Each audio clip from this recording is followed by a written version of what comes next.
Fiat Toro 1.8 Flex automática do teste de longa duração do Carblog BR vai superando os 4.000 quilômetros, e com isso nós vamos fazer neste vídeo algumas considerações a respeito de estabilidade, comportamento dinâmico do carro em vias urbanas, que nós consideramos abaixo do observado por hatches médios e sedãs médios, especificamente relativamente a limites de aderência, tá?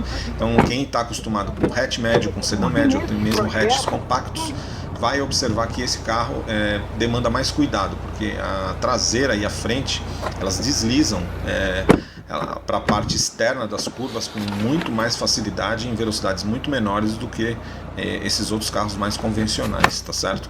A gente vai falar também relativamente a consumo e vamos mostrar a caçamba carregando duas bicicletas, e a gente vai ver o nível de praticidade disso aí, tá bom? Então vamos lá, primeiro com relação à estabilidade. Bom, pessoal, então o Fiat Toro vai chegando aí seus 4.000 quilômetros, e a gente já pode fazer algumas considerações. Como a gente vem fazendo ao longo do tempo, do nosso teste de longa duração, alguns vídeos com considerações em relação ao que o carro vem apresentando, né? Então esse Toro aqui é uma versão 1.8 Flex automática. A gente já mostrou que o desempenho dele realmente é um pouco é um desempenho de carro 1.0. Na realidade ele é inferior ao de carro, se você considerar o Up ou o K, né? Ele é inferior a esses dois carros. Agora, uma coisa que eu quero mostrar é o seguinte: o pessoal fala que ele é um carro com comportamento de SUV, mas não é não, ó. Vocês podem ver que a traseira ela é muito solta. Por quê? Porque apesar de... aí eu já falando uma questão de estabilidade mesmo, né? O pessoal fala que esse carro aqui se comporta como um SUV pelo fato dele ter um chassi monobloco, porém não é um comportamento muito de SUV. Por quê? Porque a traseira é muito leve, entendeu? Então aqui, ó, a traseira sai muito facilmente, né? Você tem uma dianteira que realmente é relativamente estável, ela te transmite segurança, porém na traseira, mesmo você andando em velocidades assim reduzidas, quando você dá uma puxada aqui, ó, um pouco mais forte, ó, a traseira solta, você perde a traseira com muita facilidade. Então tem que tomar muito cuidado, porque é um carro que não tem o mesmo comportamento dinâmico de um SUV como um Honda HR-V, por exemplo, né? Ou mesmo de um hatch médio. Realmente ó, a traseira sai muito. E eu tô fazendo aqui, ó, eu tô fazendo a 60 por hora, carro. Esse tipo de curva aqui eu já fiz com o Up a quase 100 por hora e ele estava totalmente estável. Então realmente nesse aspecto assim de estabilidade, ela deixa a desejar. Ela deixa a desejar e muito, né? Ela não é um SUV como o pessoal fala aí, tá certo? Por quê? Isso aí acontece por quê? Por conta do fato, apesar dele ter um monobloco, mas o eixo traseiro é muito leve, né? Enquanto um SUV você tem efetivamente a traseira aqui, ó, tá vendo? O carro sai, a traseira solta mesmo. Você dá uma puxadinha aqui, ó, o carro já sai completamente, ó, entendeu? Por que isso? Porque isso, como o pessoal fala, com suspensão multilink e tal, e não sei o que, e no final das contas isso não resolve. Por quê? Porque o eixo traseiro é muito leve, não tem peso em cima do eixo traseiro, né? Aí, ó, novamente, você faz a curva em velocidade reduzida e a traseira sai com uma facilidade incrível. Agora, por que isso decorre do quê? Então, decorre do fato de você não ter peso no eixo traseiro, entendeu? Então tem que tomar muito cuidado com esse carro aqui. Vamos mostrar mais um pouco dos problemas de estabilidade, né, da Toro, quer ver? A gente vai entrar numa curva aqui, ó, vocês vão ver como ela desliza, né, ó, tá vendo, ó, ela sai de frente e sai de traseira, ó. Você tem que tomar cuidado com esse carro, porque ele não é como um carro assim normal, um SUV que ele sai de frente se você entra numa curva, e a hora que você puxa, a hora que você vira o volante assim, ó, a traseira sai com uma facilidade que é incrível. Então, sabe, são coisas que a gente vai identificando com prolongado do carro, né? Ó, olha lá, ó.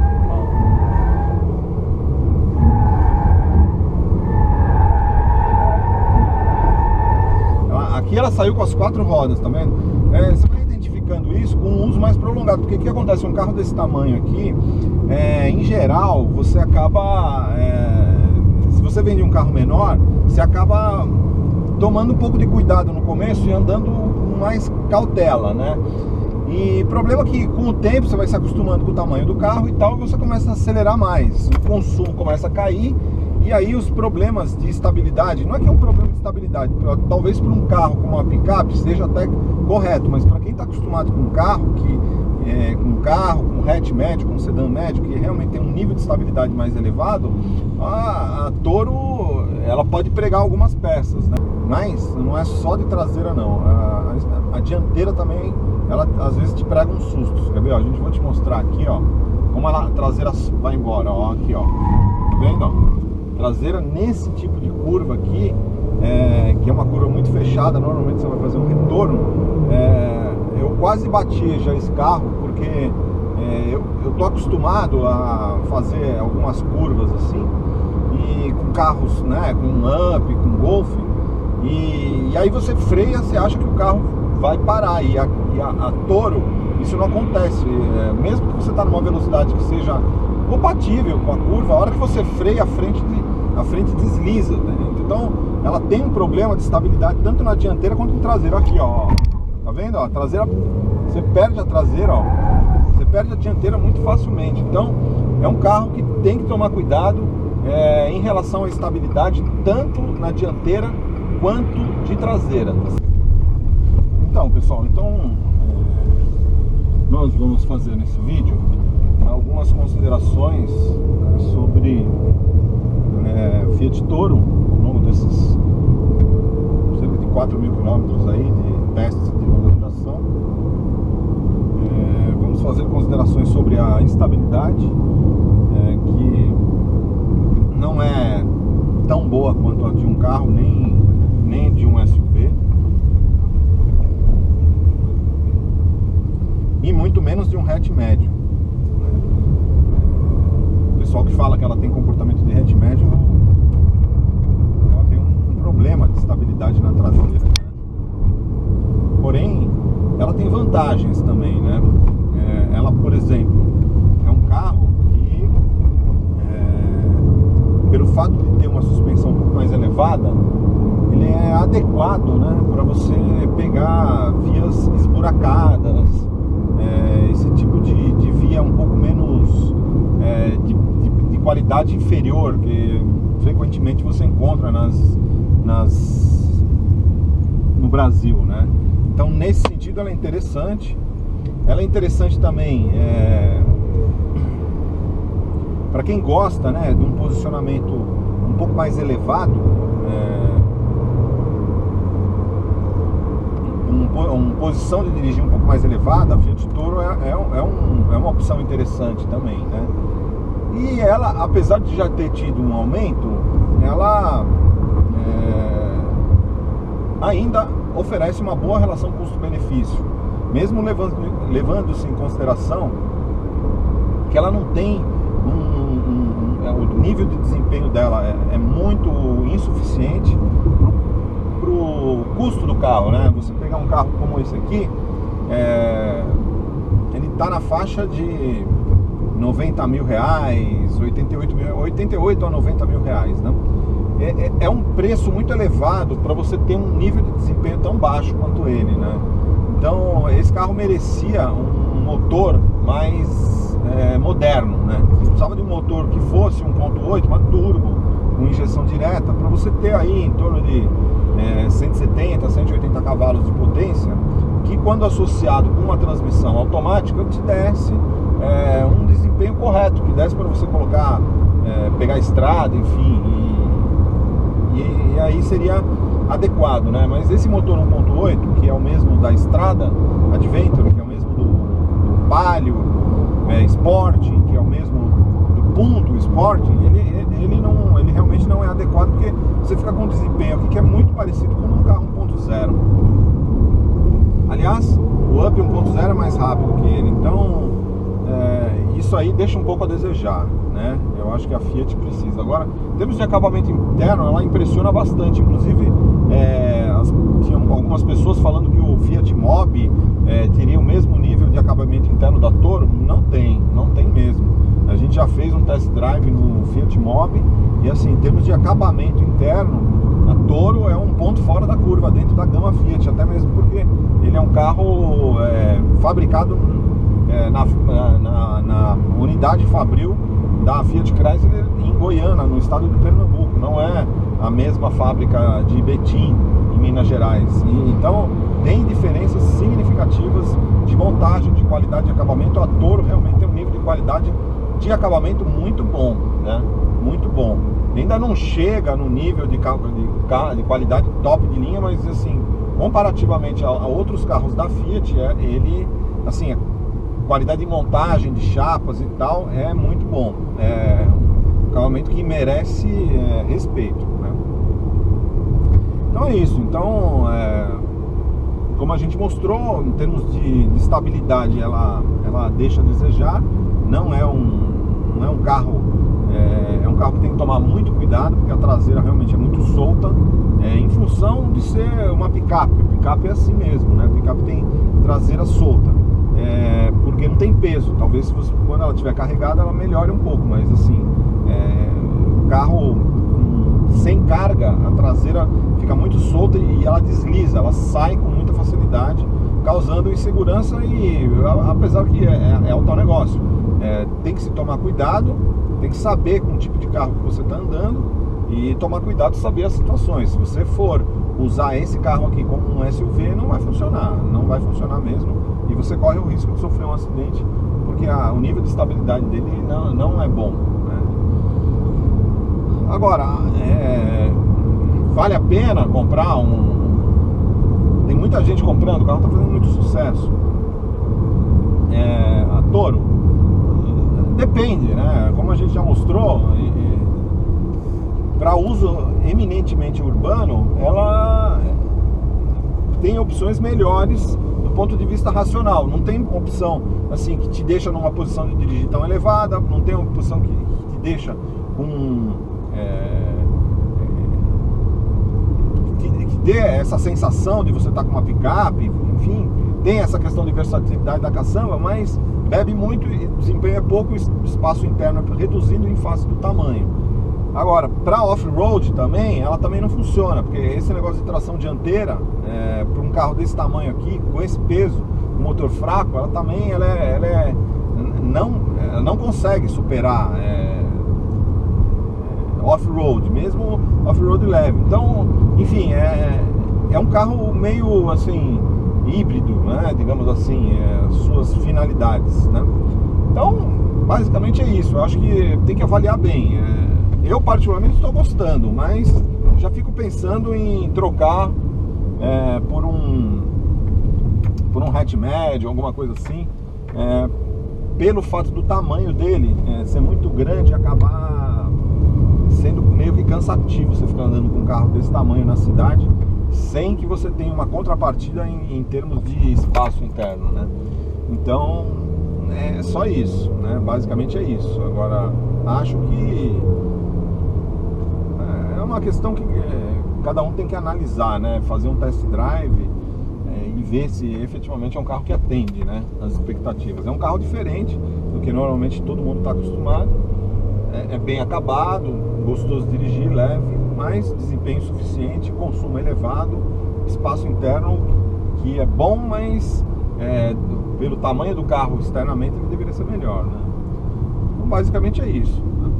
Bom, pessoal, então vocês viram aí a estabilidade da Fiat Toro, principalmente a traseira é o que mais chamou atenção ao longo desse período aí, porque realmente ela sai com muita facilidade e isso decorre principalmente da caçamba, de não ter muito peso no eixo traseiro e, enfim, soma com pneus de uso misto, né?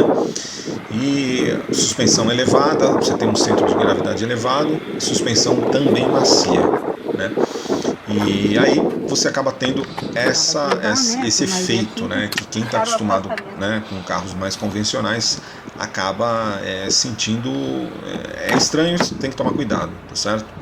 Com relação a consumo, a Toro vem fazendo aí, ao longo das últimas medições, nesse percurso urbano em Brasília DF, com gasolina, ar-condicionado ligado full time, 2 ou 3 pessoas a bordo, usualmente, ela tem feito em torno de 10 km por litro, o que a gente considera um número muito bom, inclusive melhor do que o que informa o próprio computador de bordo, que está informando em torno de 9,5, e a hora que a gente vai fazer a medição bomba a bomba, consegue 10 km por litro, acaba sendo surpreendente. Aí o espaço traseiro da Toro, nessa versão Open Edition que nós adquirimos, ela conta com um descansa-braço central com 2 porta-copos, que é uma coisa que oferece uma certa comodidade para os passageiros traseiros, apesar do espaço traseiro não ser exatamente exemplar, sobretudo se você levar em consideração o fato de ser um carro com 4,92 metros de comprimento, né? Então é um carro com dimensões externas bastante grandes e acaba não tendo um espaço interno na mesma proporção. Aí a gente tem a caçamba, que a gente já falou várias vezes sobre sua pouca praticidade, porém ao longo dessa semana nós tivemos um relato de uma pessoa do Rio de Janeiro que tem uma Toro, que teve problemas de infiltração de água. A gente colocou até um artigo no blog, infelizmente não conseguimos fazer teste ainda com a nossa Toro, para verificar se efetivamente o problema que aconteceu com aquela pessoa do Rio de Janeiro é um problema específico dela ou se é um problema crônico, mas nós faremos os testes e verificaremos e publicaremos posteriormente. Entretanto, um teste que a gente fez foi de carregar 2 bicicletas na caçamba, tá certo? Então a gente observou assim, o funcionamento da capota marítima é bem prático, né? Você consegue prender ela. Problema é que o tamanho da caçamba não permite que você leve 2 bicicletas com grande facilidade, né? Você tem que deixar as rodas para fora, como vocês estão vendo, né?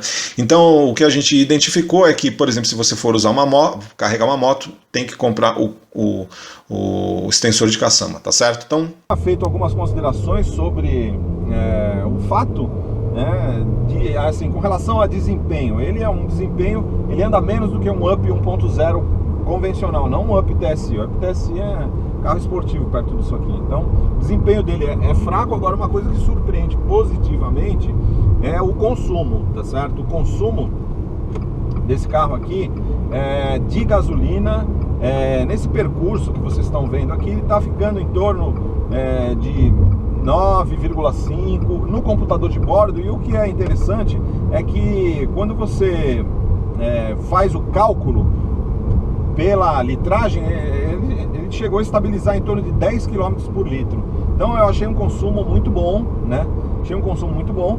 É um carro gostoso de dirigir, porque realmente direção elétrica, é bastante silencioso, a transmissão funciona bem e tem muitos itens de conforto, como piloto automático, o ar-condicionado funciona bem com 2 zonas de climatização. Então é um carro realmente bastante agradável, tá certo? Assim, de ser conduzido. O problema é que ele tem 4,92 metros de comprimento, é um carro assim com dimensões avantajadas, sem que você tenha uma correspondência em termos de espaço interno. Então, se você for analisar o espaço interno dele, mesmo o espaço traseiro não é muito bom, né? É um espaço um pouco limitado.